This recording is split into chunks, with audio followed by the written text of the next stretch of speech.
도둑이 오는 것은 도둑질하고 죽이고 멸망시키려는 것뿐이요 내가 온 것은 양으로 생명을 얻게 하고 더 풍성히 얻게 하려 하는 것이라.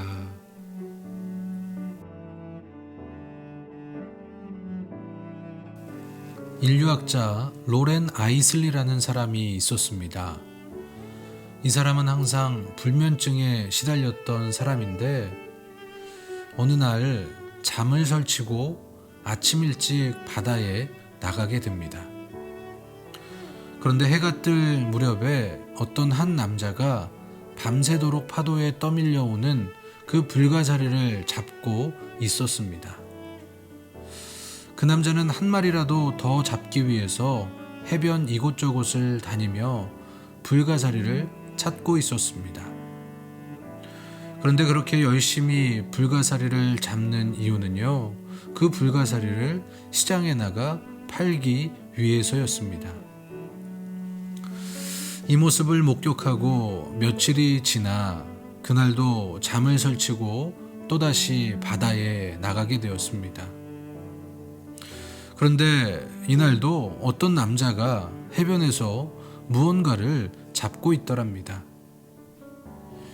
그래서 가까이 가서 봤더니 며칠 전 남자처럼 불가사리를 잡는데 그 잡은 불가사리를 바다를 향해 힘껏 던지기 시작했습니다.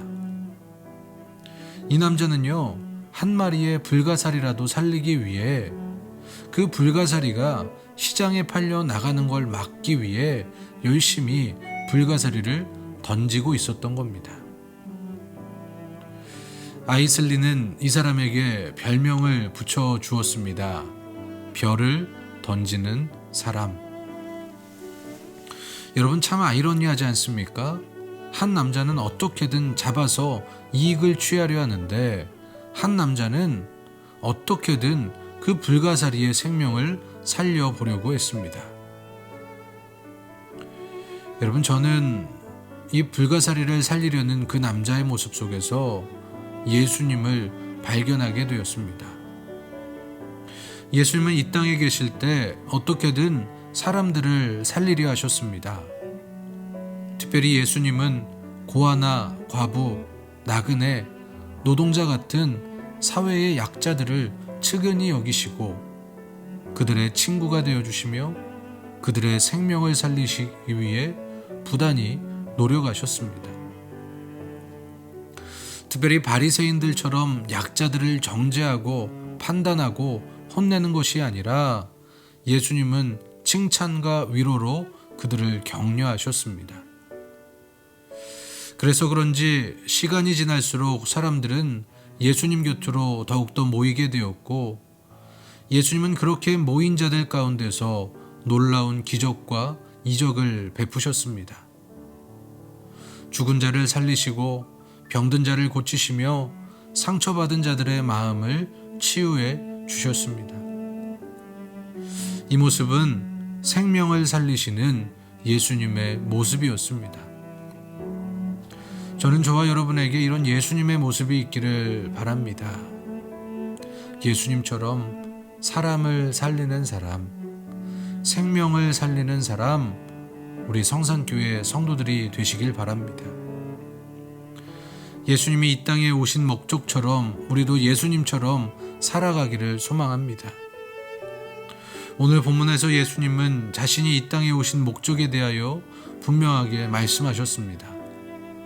내가 온 것은 양으로 생명을 얻게 하고 더 풍성히 얻게 하려 하는 것이라.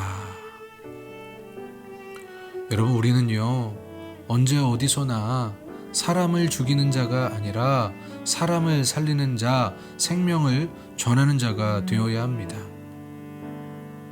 바리새인들처럼 사람에게 정죄하지 말고 사람들을 비난하지 말고 우리 예수님처럼 생명을 전하며 사람을 살리며 예수님이 보여주셨던 그 섬김의 모습으로 오늘 하루 가운데 우리 성도들이 생명을 전하는 아름다운 사람들, 생명을 살리는 예수님의 모습을 보여주는 우리 성산교회 모든 성도님들이 되시기를 주님의 이름으로 간절히 축복합니다. 특별히 오늘 하루 가운데 사람 죽이는 말을 하지 맙시다. 대신에 사람을 살리는 말, 생명을 얻게 하는 말을 우리 모두가 하게 되기를 주님의 이름으로 간절히 축원합니다. 하나님, 오늘 우리가 사람을 정죄하고 비난하고 죽이는 삶을 살지 않게 하시고 예수님이 이 땅에서 보여주셨던 그 사람을 살리는 일을 선택하여 그렇게 예수님의 모습으로 오늘 하루를 살아가게 하여 주시옵소서. 예수님의 이름으로 기도합니다. 아멘.